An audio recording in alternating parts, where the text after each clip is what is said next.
আসসালামু আলাইকুম ওয়া রাহমাতুল্লাহি ওয়া বারাকাতুহু। বিসমিল্লাহির রহমানির রহিম। নামাজের মধ্যে প্রতিটা কথা ও কাজে অসংখ্য সৌন্দর্য রহিয়াছে। এই জন্য নামাজকে মুমিনের মেরাজ বলা হয়।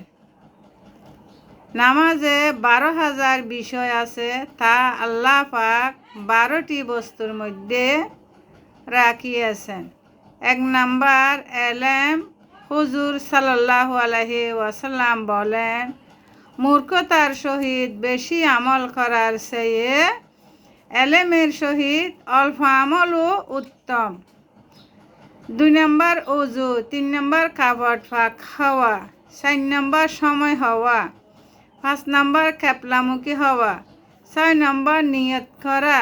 7 নাম্বার তাকবীর অর্থাৎ আল্লাহু আকবর বলিয়া নামাজ আরম্ভ করা।